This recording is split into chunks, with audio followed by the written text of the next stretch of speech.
This podcast will discuss the discussion section for your research paper assignment. Our objectives are to again review the research process. I think obviously this is important because I continue to go over it. And then include what you'll have in your discussion section in your research paper assignment.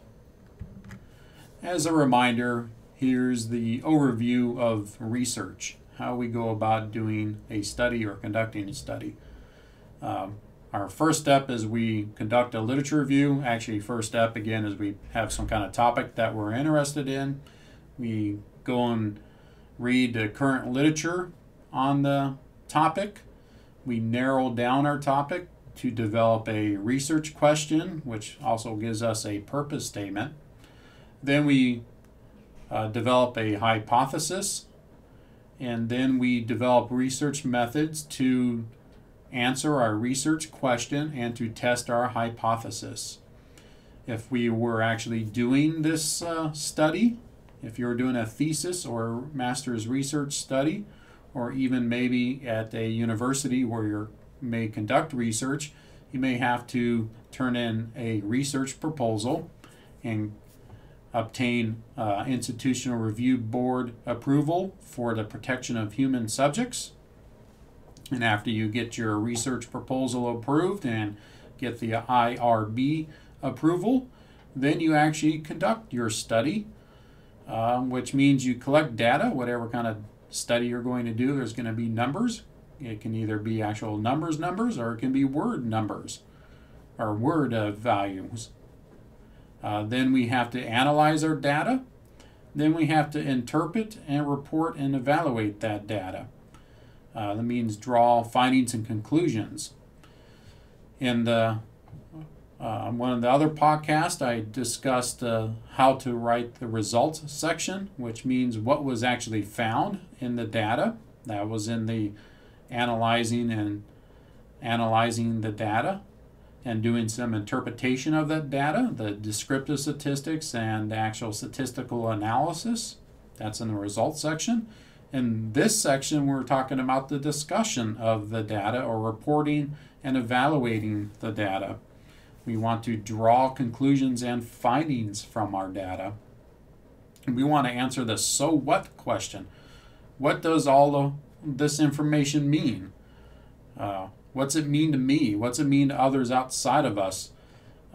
In the statistics area, we talked about inferring the information from a sample and generalizing it back to a population.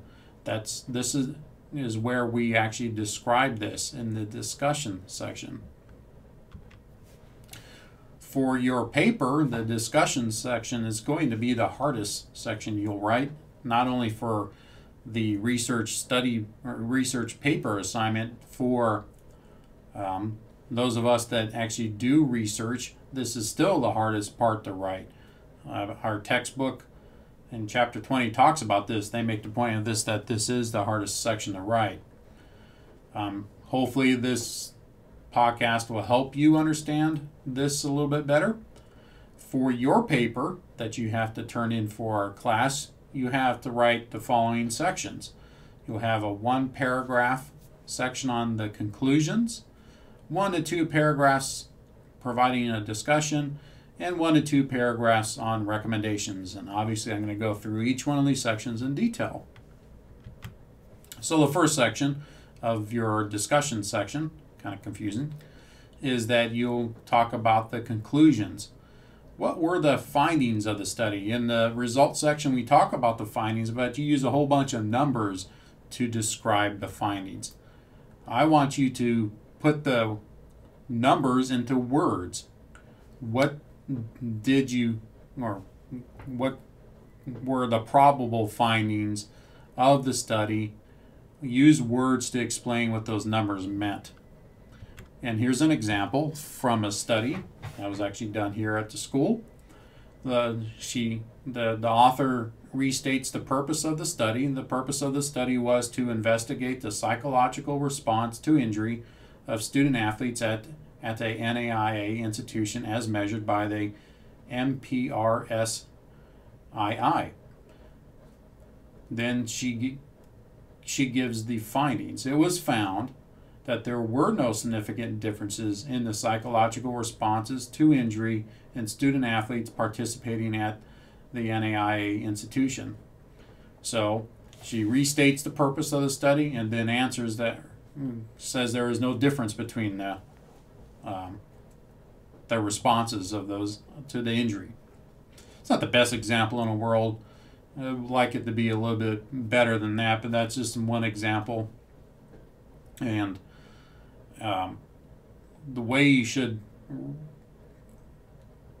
you'll find how to write these things is by reading other research and seeing how the other authors that you're using for your introduction have said these things. Again, you're going to base your results section and the discussion section on other research. So you should use the examples from previous research to help you write that. Now just don't copy and paste. That's plagiarism. You need to synthesize information in your own words and include it in your paper. If you're using it from other places, you still need to cite your references. Again, when you're making up the conclusion, we're making up the results, but it should be based on previous research. The next example is our next section is the discussion section. In this section, you want to explain how the findings are linked with the findings of your previous research. The previous research is what you described in the introduction section of your paper. So how is that linked? How is the supposed findings in the results section and the conclusions, how does it link back? How does it fit in the overall theories of the previous research that's been found? This is when you should be citing previous research in this particular section. Again, this is 1 to 2 paragraphs, and in reality it would be longer, it'd be 1 to 2 pages, but for this class we're just doing a brief overview here. So I'm going to give you an example. It's pretty long here. What the researcher did here, she wanted to know what was the motivational differences between regulars and the 12th women on the volleyball team here at Fresno Pacific University. So what she did is that she surveyed the volleyball team preseason, mid-season, at the end of the season, and compared the motivation between those student athletes that were regular starters and those that were not the starters, and I could say bench players, but you know what I'm saying. She called them 12th women. And so she did both survey, and then she also did qualitative research, meaning that she interviewed the different athletes on the team. So here's what she reported in her discussion section. The only significant difference in motivation between the regulars and the 12th women came in the mid-season work measurements of amotivation. That's a lack of motivation, which she describes earlier in her paper. These results indicated that the 12th women were more inclined to participate on the team for reasons that they could not always identify or articulate. According to Pelletier et al. 1995, amotivated individuals do not perceive contingencies between their actions and their outcomes of their actions, page 38.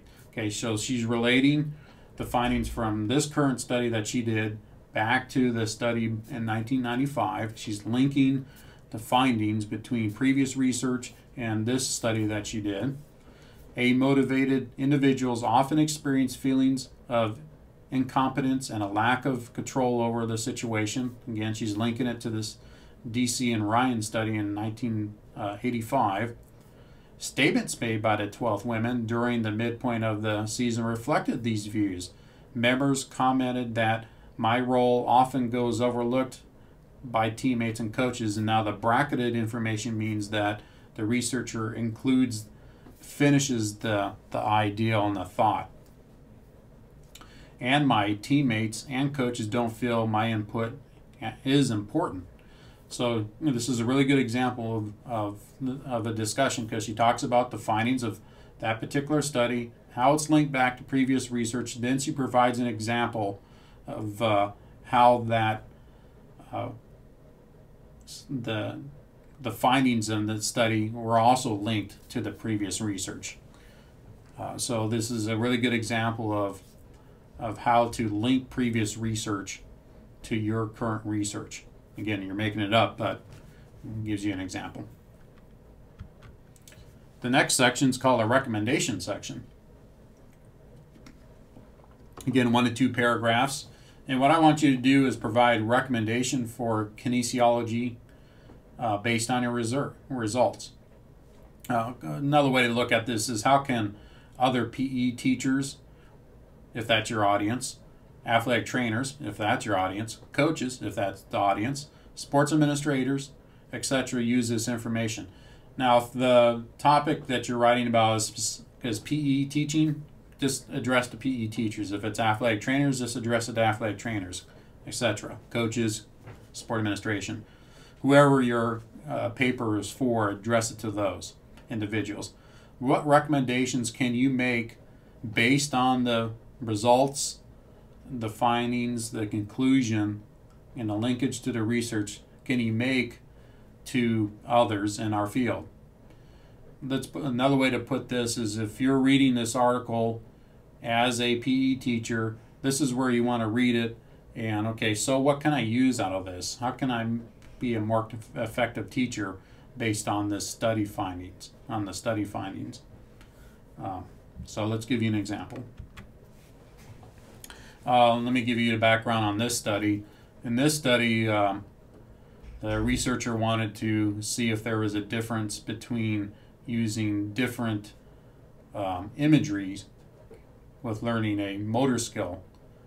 She had I think they were middle school students, do a juggling skill, and she had one group of students do one style of imagery, another group do another style of imagery, and then the third class not do any imagery at all. So here's what she wrote. She said, since individuals have different learning abilities, Smith and Holmes in 2004 studied 3 types of methods used in delivering mental imagery: written, video, and audio. This research continues with a plethora of ways imagery can be administered to participants and why it is important to narrow down their current research. This type of research can be significant in teaching and coaching of motor skill development. A physical education instructor or coach could specialize in individual imagery scripts to fit student athletes' personal needs and developmental qualification. For example, a coach could interview athletes on learning abilities and then produce imagery scripts using audio tapes, videotapes, or written scripts for each athlete. The research findings conclude that a imagery intervention in motor skill development produces a positive outcome over groups with a non-imagery interventions. So she provides examples of how you can use this information from the study as a PE teacher or as a coach, and gives a really good example of how this can be used. So that's an example of a recommendation based on the findings of a study. The last part of your paper, of the research paper, is to provide a summary paragraph. One paragraph summarizing the whole ideal of this paper that you're writing. I don't think I need to give you an example. You should know how to do that by now, and as a college student, as a graduate student. In conclusion, I really think it's beneficial for you to read conclusions and discussion sections in journal articles. That's how you will learn how to actually write these sections for your paper. You'll see the style and a format that other research authors have used. Again, don't just plagiarize from them, but see how they say it, the format that they write. Scholarly writing like this is different than any other writing that you'll probably ever do.